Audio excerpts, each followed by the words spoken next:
अच्छा, पिछली वीडियो में हमने थोड़े से आपको पोस्चर्स लोअर बॉडी और अपर बॉडी के जो सिंपल पोस्चर्स थे वो बताए थे।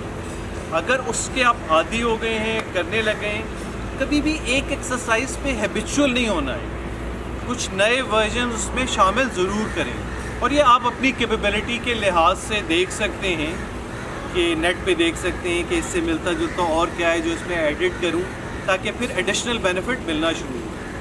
अब मैं आपको वही अपवर्ड स्ट्रेच के साथ 2-3 पोस्चर्स और बताता हूँ पिछली वीडियो से जो हटके हों। अब देखिए मैं क्या कर रहा हूँ कि अपवर्ड स्ट्रेच मैंने किया। पहले हम क्या कर रहे थे, राइट और लेफ्ट बेंड, जैसे ये करते हैं, राइट बेंड या राइट टर्न इसे आप कहते हैं, फिर स्ट्रेट, फिर लेफ्ट टर्न। अच्छा, इस पूरी एक्टिविटी में आपके दोनों हाथ बिल्कुल अपवर्ड स्ट्रेच रहने चाहिए, बिल्कुल अपवर्ड स्ट्रेच के रिलैक्स नहीं होने चाहिए। ये तो हमारे थे राइट और लेफ्ट टर्न। अब ये सेम अपवर्ड स्ट्रेच के साथ मैं क्या करने जा रहा हूँ, ये देखिएगा, राइट बेंड, कि मैं ऊपर से सीधा हूँ, सिर्फ साइडवेज टर्न कर रहा हूँ, फिर वापस आया, फिर लेफ्ट बेंड, फिर नॉर्मल न्यूट्रल, फिर राइट बेंड, फिर अपवर्ड स्ट्रेच, लेफ्ट बेंड। अच्छा, ये इसके बाद अब इसमें थोड़ी सी मुश्किल है, लेकिन सर्टली आपको एडवांस आहिस्ते आहिस्ते जाना है। इस पोस्चर में एक साथ बहुत सारी चीज़ें इन्वॉल्व हैं, इसलिए 2-3 पोस्चर्स का कॉम्बिनेशन है। अब देखिएगा कि मैं क्या कर रहा हूँ, कि मैं क्या करूँगा कि वही अपवर्ड स्ट्रेच वाली पोजीशन पहले लूँगा। ये मैंने लिया अपवर्ड स्ट्रेच, यहाँ थोड़ी देर रुका, फुल स्ट्रेच रहते हुए। फिर अब मैं क्या करूँगा कि फॉरवर्ड बेंड हो रहा हूँ, जैसे रुकू की पोजीशन होती है, ये देखिए, ये रुकू की पोजीशन बिल्कुल सेम। थोड़ी देर यहाँ रुका, फिर अब मैं नीचे जा रहा हूँ, अपनी पिंडलियों को मैं पकड़ूंगा और घुटने सीधे रहें, घुटने बेंड नहीं होने चाहिए। ये सीधे रहते हुए मैं अपने सर को पैरों के साथ लगाने की कोशिश करूँ। यहाँ थोड़ी देर रुका, फिर वापस आ रहा हूँ, घुटने अभी भी सीधे हैं, फिर वापस रुकू की पोजीशन हो गई। अब यहाँ पे ख़त्म नहीं हुआ है मामला, अब मैं सीधा जाके अब बैकवर्ड बेंड करूँगा।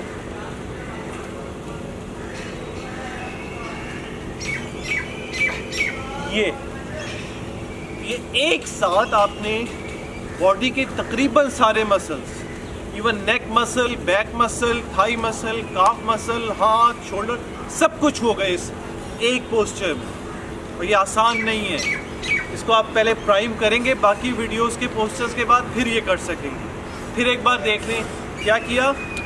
अपवर्ड स्ट्रेच पहला स्टेप, जिसमें आप 3 से 5 सेकंड रुकेंगे, ये रुके, फिर फॉरवर्ड बेंड हो रहे हैं, रुकू की पोजीशन, नज़रें सामने हैं, कमर झुकी है, घुटने सीधे हैं, बिल्कुल हाथ सीधे हैं, ठीक है।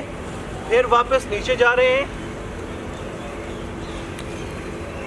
ये देखिए, फिर वापस आ रहे हैं, फिर बैकवर्ड, ये देखिए, फुल बैक, फिर वापस। जब भी कोई मुश्किल पोस्चर करते हैं तो उसके बाद 2-3 सांस लेके अपने आप को रिलैक्स करें, थोड़ा सा और रिलैक्स करें। फिर देखिए एक पोस्चर में आपको और बताता हूँ, वो क्या है कि आप देखिएगा कि मैं सिर्फ अब हाथ नहीं, ये सिंपल पोस्चर है सिर्फ कमर के लिए। आपने आहिस्ते आहिस्ते आहिस्ते आहिस्ते अपने आप को, घुटने सीधे रहने चाहिए, बस बेंड करके जहाँ तक बगैर गिरे जा सकते हैं,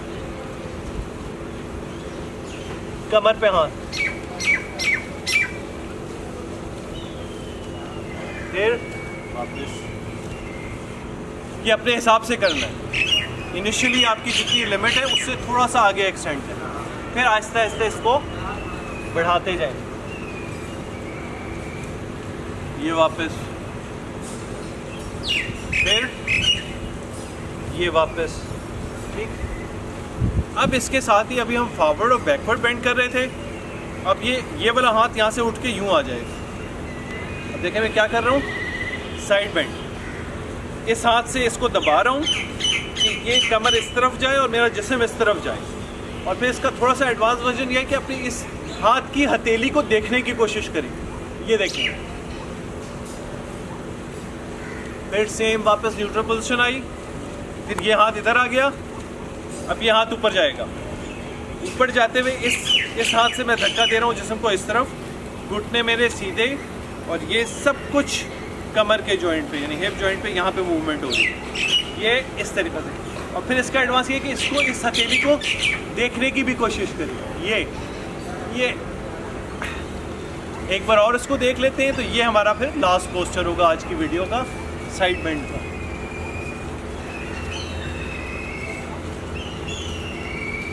ये अच्छा, बस इम्पॉर्टेंट चीज़ एक्सरसाइज में रेगुलरिटी है। ये थर्ड वीडियो मेरा अपना ख्याल होगा कि आप ये वार्म अप की फर्स्ट सेकंड के कुछ पोस्चर और ये थर्ड वीडियो एटलीस्ट इनकॉर्पोरेट कर लें।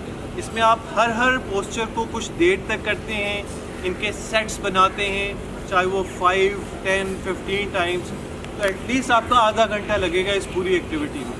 अच्छा, ब्यूटी इस एक्टिविटी की ये है कि आपको किसी पार्क की किसी चीज़ की ज़रूरत नहीं है, एक एरिया की ज़रूरत है जो 8 बाय 8 हो और उसमें आप कर सकते हैं। और ये हेल्थ के लिए बहुत ज़रूरी है। उम्मीद है आप सब लोग एटलीस्ट इन पोस्चर्स को एक्वायर करने की कोशिश करेंगे। शुक्रिया बहुत बहुत सर।